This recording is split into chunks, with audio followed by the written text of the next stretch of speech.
La mort n'est pas une fin que l'on craint, mais une étape que l'on prépare. Soyez les bienvenus dans cet espace de sérénité. Assalamu alaikum wa rahmatullahi ta'ala wa barakatuh. S'il y a bien une chose qui nous concerne tous et à laquelle personne ne pourra échapper, c'est la mort.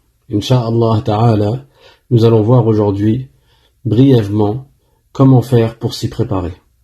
Alhamdulillahi rabbil alamin wa sallallahu wa sallam ala sayyidina Muhammadin taha al-amin wa ala alihi wa sahbihi at-tayyibin at-tahirin. اللهم لا سهل إلا ما جعلته سهلا وأنت يا حي يا قيوم تجعل الحزن إذا شئت سهلا. Tout d'abord, la mort est une réalité. Et chacun d'entre nous va y goûter. Comme Allah Ta'ala dit dans le Coran, كل نفس ذائقة الموت, c'est-à-dire que toute âme va goûter à la mort. Mais c'est quoi la suite du verset? وَإِنَّمَا تُوَفَّوْنَ أُجُورَكُمْ يَوْمَ الْقِيَامَةِ فَمَنْ زُحْزِحَ عَنِ النَّارِ وَأُدْخِلَ الْجَنَّةَ فَقَدْ فَازَ وَمَا الْحَيَاةُ الدُّنْيَا إِلَّا مَتَاعُ الْغُرُورِ. Donc après nous avoir rappelé que toute personne va goûter à la mort, Allah Ta'ala nous informe qu'après la mort, il y a un jour dernier. وَإِنَّمَا تُوَفَّوْنَ أُجُورَكُمْ يَوْمَ الْقِيَامَةِ, c'est-à-dire que vous allez après la mort être rétribués sur vos actes au jour du jugement. فَمَنْ زُحْزِحَ عَنِ النَّارِ وَأُدْخِلَ الْجَنَّةَ فَقَدْ فَازَ, et celui qui sera épargné de l'enfer et qui entrera au paradis, lui il aura véritablement gagné. وَمَا الْحَيَاةُ الدُّنْيَا إِلَّا مَتَاعُ الْغُرُورِ, c'est-à-dire que cette vie d'ici-bas, elle est composée de plaisirs qui sont des distractions et qui font oublier aux gens ce qui est primordial. C'est quoi? C'est le fait de se préparer pour ce qui vient après la mort. Le prophète Muhammad sallallahu alayhi wa sallam a dit dans un hadith: كُنْتُ نَهَيْتُكُمْ عَنْ زِيَارَةِ الْقُبُورِ أَلَا فَزُورُوهَا, c'est-à-dire, je vous avais interdit, je vous avais défendu de visiter les tombes, mais maintenant je vous dis de les visiter.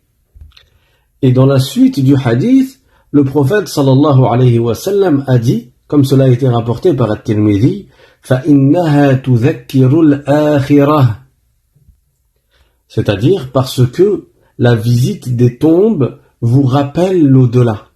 Et également dans un autre hadith, le prophète sallallahu alayhi wa sallam a dit: rappelez-vous souvent de cette chose qui va mettre un terme à vos plaisirs d'ici-bas.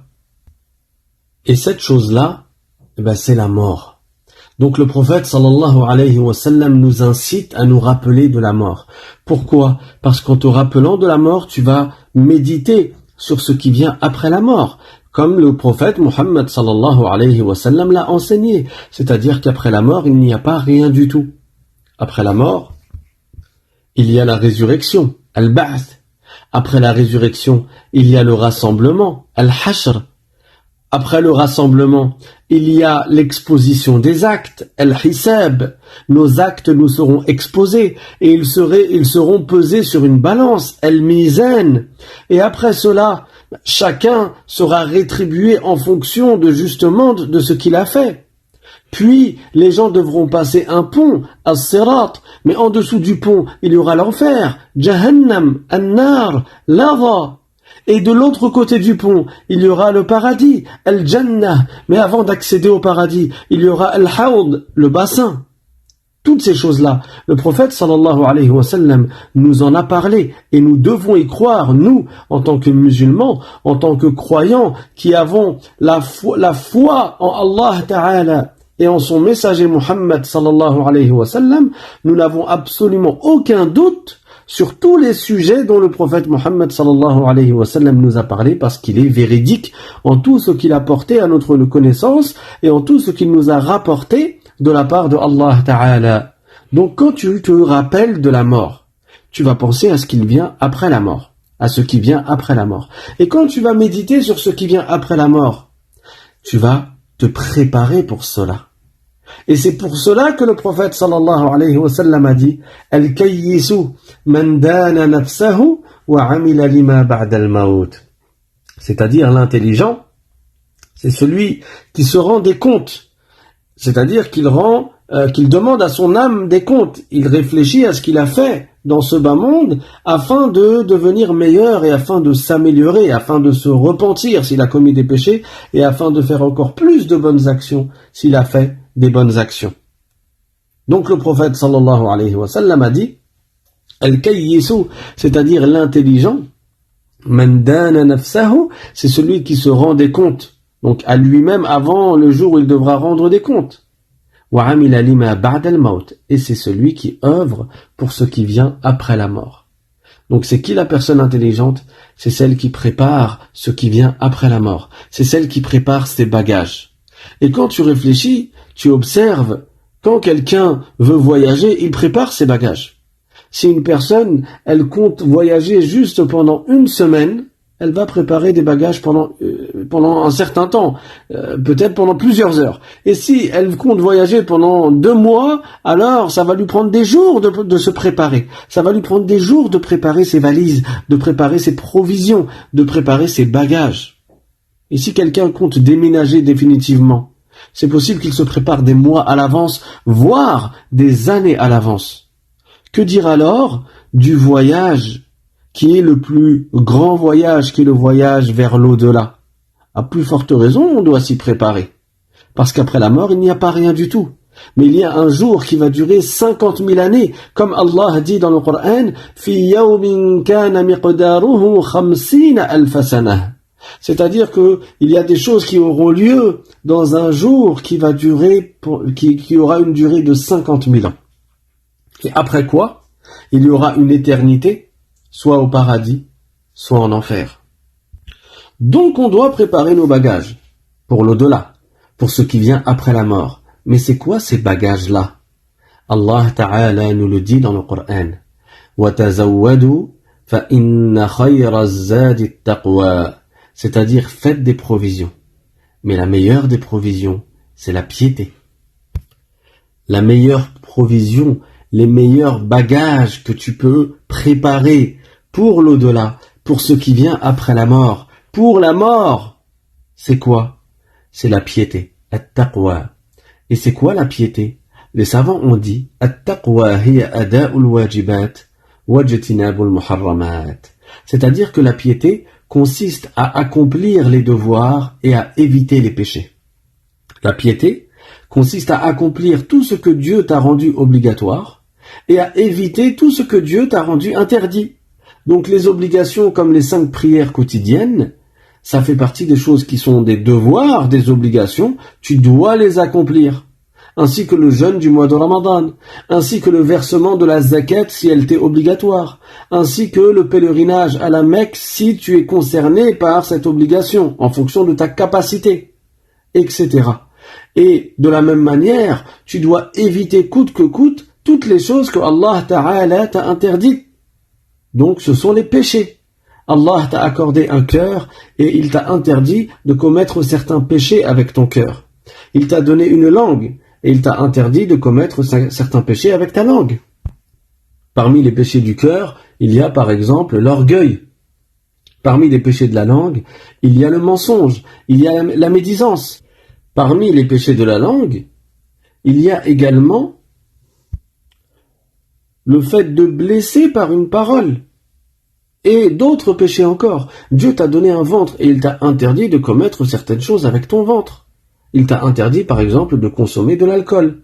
Il t'a interdit de consommer des substances illicites. Il t'a interdit de consommer ce qui provient du gain usuraire. Il t'a interdit de consommer ce qui provient d'une transaction qui n'est pas licite. Dieu t'a donné des mains et il t'a interdit de frapper injustement avec ses mains. Dieu t'a donné des pieds et il t'a interdit de marcher avec ces pieds-là dans le but de commettre un péché, comme la fornication par exemple. Et d'autres péchés encore, tels que les péchés des oreilles, les péchés des yeux, les péchés du sexe, les péchés du corps. Donc c'est quoi la piété? La piété, c'est d'éviter tout ce que Allah t'a interdit et d'appliquer tout ce que Allah t'a ordonné. Et celui qui atteint ce degré-là, celui qui est devenu pieux, on dit de lui que c'est un taqi, celui-là entrera au paradis sans châtiment. Celui-là aura préparé ses provisions. Il se sera préparé pour le jour de sa mort. Les savants ont dit Al-mawtu sayfun ala riqab al-ibad la yadri ahaduna mata yaqta'. C'est-à-dire que la mort, c'est comme une épée qui est posée sur notre cou. Elle est déjà sur notre cou. Et nous, on ne sait pas quand est-ce qu'elle va trancher. Nous, on ne sait pas quand est-ce qu'elle va trancher, mais le moment de notre mort est déjà défini. Il est déjà prédestiné. Il est déjà écrit sur la table préservée. Et ça, on ne pourra pas le changer. Donc notre vie, c'est un compte à rebours. Chaque minute qui passe, tu te rapproches de ta mort. Chaque journée qui passe, tu te rapproches encore plus de ta mort. Chaque mois qui passe, tu te rapproches encore plus. Chaque année qui passe, tu ne fais que te rapprocher de ta mort. Et du coup, il te reste encore moins de temps pour être prêt pour l'au-delà. Alors comment aborder spirituellement ce sujet-là? En œuvrant, en essayant au maximum d'utiliser le temps que Allah Ta'ala t'a accordé, le temps qui t'est imparti et qui te reste encore à vivre dans l'accomplissement de ce que Allah agrée et dans le fait d'éviter ce que Allah n'agrée pas. Parce que le moment de ta mort, toi tu ne le connais pas. Mais il peut arriver à n'importe quel moment. Et il est déjà prédestiné. Comme on dit, Kul shay bil maktoub, toute chose est déjà prédestinée. Une fois, il y a une femme qui était en train de se préparer pour son mariage. Et il y a la maquilleuse qui s'est mise à la maquiller et ça a duré énormément de temps. Et vous savez tous combien de temps ça prend de se maquiller pour un mariage en général. Donc la maquilleuse l'a maquillée et ça a pris beaucoup de temps afin de la préparer pour Laylatul Urs, pour la nuit du mariage, pour la fête du mariage. Sauf que quand la maquilleuse a fini de la préparer, et ça a pris des heures, juste avant que le temps du Maghrib ne rentre, cette femme qui s'apprêtait à se marier, elle s'est rappelée qu'elle n'avait pas fait la prière du Asr. Elle avait oublié, et ça arrive d'oublier. Sauf que quand elle s'en rappelle, qu'est-ce qu'elle doit faire? Elle doit faire la prière. Alors cette femme s'est dit, je dois absolument faire la prière du Asr avant que le temps du Maghrib ne rentre. Parce qu'il n'est pas permis de retarder le temps d'une prière, de retarder la prière de son temps sans excuse valable. Donc la personne qui se rappelle qu'elle doit accomplir la prière du Asr, sachant que le temps du Asr n'est pas sorti encore, elle doit se précipiter à l'accomplir avant la sortie du temps. Allah Ta'ala dit dans le Coran honoré فَوَيْلٌ لِلْمُصَلِّينَ الَّذِينَ هُمْ عَنْ صَلَاتِهِمْ سَاهُونَ. C'est-à-dire que Dieu menace d'un châtiment ardent, d'un châtiment intense, la personne qui accomplit ses prières, mais qui les retarde de leur temps sans excuse valable. On ne parle pas ici de celui qui ne fait même pas la prière. Celui-là est dans un état extrêmement grave. Là, on parle de gens qui font leur prière, mais qui ne la font pas dans leur temps. Ils retardent la prière de leur temps, sans excuse valable. Ces gens-là seront jugés sur chacune de leurs prières qu'ils ont retardées dans l'au-delà, et ils mériteront un châtiment parce qu'ils auront commis un grand péché chaque fois qu'ils auront délaissé la prière jusqu'à la retarder, jusqu'à après la sortie du temps, et ce, sans excuse. Donc cette femme, elle ne voulait pas tomber dans le haram. Elle ne voulait pas désobéir à Allah. Elle a dit, je vais enlever mon maquillage. Tout ce maquillage qui a pris tout ce temps-là. Elle a dit, je vais retirer mon maquillage. Et je vais faire le wudu et je vais faire ma prière avant que le temps du Maghrib ne rentre. La maquilleuse, elle lui a dit, c'est hors de question. J'ai mis tout ce temps-là pour te maquiller, tu feras ta prière plus tard. Mais cette femme, elle craignait Allah subhanahu wa ta'ala et elle voulait se préparer pour ce qui vient après la mort par la plus importante des choses que nous devons faire et qui est la prière. Le plus grand devoir qui incombe au croyant après qu'il ait cru en Allah et en son messager, après avoir accompli le plus grand devoir qui est la foi en Allah et en son messager, la plus grande chose qui lui incombe, c'est la prière. Elle a dit non, j'enlève mon maquillage et je fais ma prière. Et la maquilleuse a insisté. Elle lui a dit, si t'enlèves ton maquillage, moi je ne te le remets pas. Moi je ne te remets pas ton maquillage. J'ai mis beaucoup de temps à te le faire. Tu as oublié la prière. Eh ben tu la feras tout à l'heure. Tu la feras ce soir. La femme mariée, la femme qui allait se marier, elle a dit non. D'abord j'obéis à mon Seigneur. D'abord je crains Allah. D'abord j'obéis et j'applique ce que Allah m'a ordonné. Elle a retiré tout son maquillage. Et même ça prend du temps. Elle a retiré tout son maquillage. Elle est partie dans une pièce pour faire le wudu. Elle est partie dans une pièce pour accomplir la prière. Et les gens l'attendaient dans la grande salle. Et les gens se sont mis à attendre. Et le temps s'écoulait. Et elle ne revenait pas. Et les gens attendaient. Et ils s'impatientaient. Et elle ne revenait pas. À la fin, ils sont partis vérifier. Ils sont partis la voir. Et ils l'ont vue. Elle était morte. Dans sa prière, elle était décédée.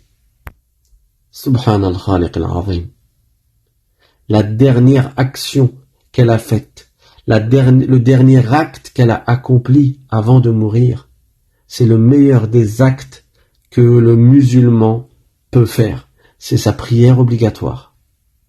Sachant que certains savants ont dit que la meilleure des prières, c'est la prière du Asr, conformément au verset du Coran, dans lequel Allah Ta'ala a dit « Hafidhu ala salawati wa salati al-wusta » c'est-à-dire appliquez-vous à persévérer dans l'accomplissement des prières, et plus particulièrement la prière al-wusta, celle du milieu de la journée, c'est-à-dire celle du Asr.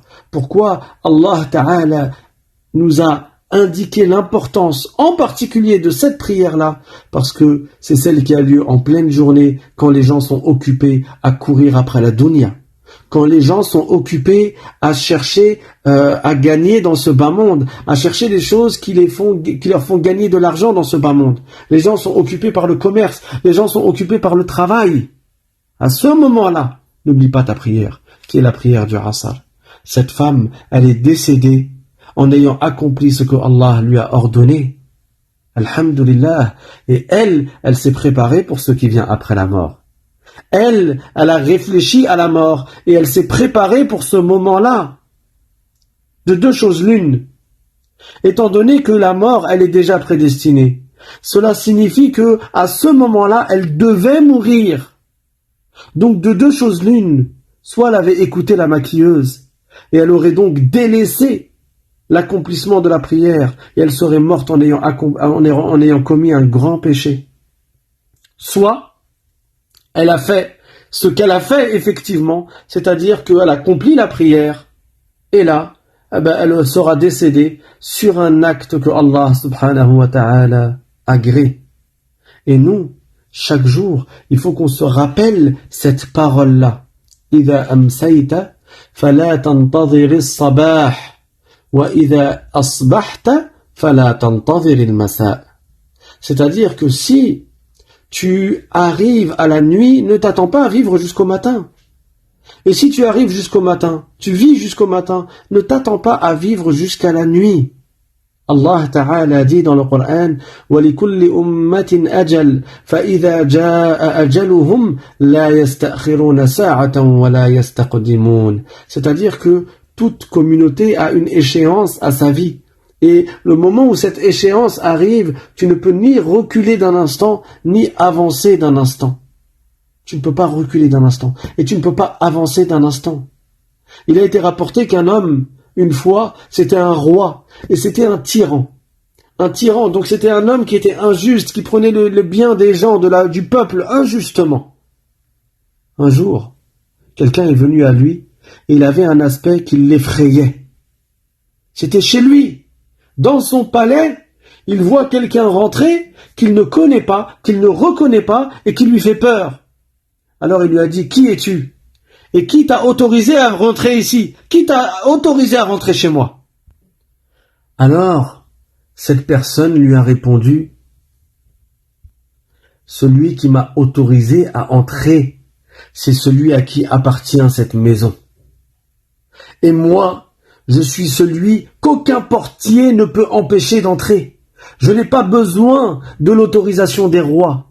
et je ne crains pas le pouvoir d'un sultan, et aucun tyran ne me fait peur, et personne ne peut m'échapper. » Alors, le roi, le tyran, il est tombé, il s'est mis à trembler, et il lui a dit, « Donc tu es l'ange de la mort. » Il a compris. À qui appartient ce palais en réalité? Il appartient à Allah. Et l'ange de la mort, il vient par l'ordre et l'autorisation de Allah subhanahu wa ta'ala. Donc, le roi, le tyran, il a compris ce qui se passait. Il a compris que son heure était arrivée. Et il lui a dit, « Je t'en prie, laisse-moi juste un jour encore. Laisse-moi un seul jour pour que je puisse me repentir de mes péchés. Un seul jour pour que je puisse demander pardon à Allah. Un seul jour pour que je puisse rendre mes biens, les biens des gens à qui j'ai pris des biens injustement. Que je puisse rendre les biens à leurs propriétaires. Parce que je ne serai pas prêt pour la punition. Je ne suis pas capable de supporter le châtiment. » Alors l'ange de la mort lui a dit, « Comment veux-tu que je te donne du répit alors que ta vie, elle est comptée et que tes jours, les jours que Allah t'a prédestinés sont comptés. Les instants que Dieu t'a prédestinés sont comptés. » Ça veut dire, ça y est, c'est fini. Cet homme lui a dit, « Laisse-moi juste une heure, laisse-moi un instant. » Alors l'ange lui a dit, « Toutes les heures qui étaient dans ton compteur, elles se sont écoulées. Tu étais dans l'insouciance, tu as tout gaspillé. Tu t'es détourné, tu as dilapidé ton capital de souffle.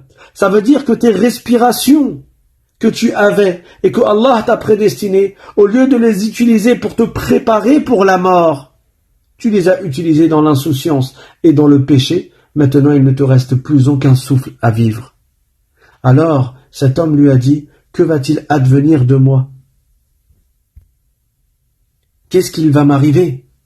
Où vais-je être emmené? » Il lui a dit, « Ton devenir sera l'enfer, le châtiment de Dieu. » Il a demandé, « Qui sera avec moi? Qui va m'emmener pour mon enterrement? » Il lui a répondu, « Tu n'auras avec toi que tes œuvres. » Rappelez-vous ce verset du Coran, « وَتَزَوَّدُوا فَإِنَّ خَيْرَ الزَّادِ التَّقْوَى » Faites des bagages, préparez vos bagages, faites des provisions. Et sachez que la meilleure des provisions, c'est la piété, accomplir les devoirs et éviter les péchés. C'est comme ça que tu te prépares pour la mort. Donc, que l'on se rappelle, que chacun d'entre nous se rappelle de la mort, pour que chacun d'entre nous se prépare pour la mort. Et comment s'y préparer? En obéissant à Allah subhanahu wa ta'ala. Et le premier pas que tu dois faire, la première marche qui te mène vers la piété, c'est l'apprentissage de la science de la religion. Allah Ta'ala dit dans le Coran, « Ya ayyuhalladhina amanu, qu anfusakum wa ahlikum nara, wa quduha an-nas wal hijara. » C'est-à-dire, ô vous les croyants, préservez-vous et préservez vos familles d'un feu dont le combustible sera des hommes et des pierres. Les savants comme Ata ibn Abi Rabah et Ali ibn Abi Talib radiyallahu anhuma, ils ont fait l'exégèse de ce verset. Et ils ont tous les deux dit que comment a lieu la préservation du feu de l'enfer? Comment tu fais pour te préserver du feu de l'enfer? Comment tu fais pour préserver ta famille du feu de l'enfer? En apprenant la science de la religion et en enseignant à ta famille, en faisant en sorte que ta famille apprenne la science de la religion. Donc, il est très important de garder comme objectif l'apprentissage de la science de la religion dans notre vie et l'application de ce que nous avons appris. Cette chose-là est beaucoup plus importante que ce dans quoi nous passons la plupart de notre temps. La plupart des gens gaspillent leur souffle, gaspillent leurs heures, gaspillent leurs journées dans des choses qui sont futiles.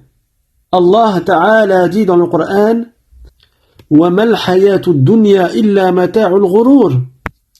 c'est-à-dire que cette vie d'ici-bas, c'est du mata' al-ghurur, des jouissances, des plaisirs qui sont trompeurs et qui dupent la personne, qui sont des distractions qui font oublier ce qu'il y a de plus important, qui est le fait d'œuvrer pour l'au-delà. Que chacun d'entre nous se prépare pour l'au-delà.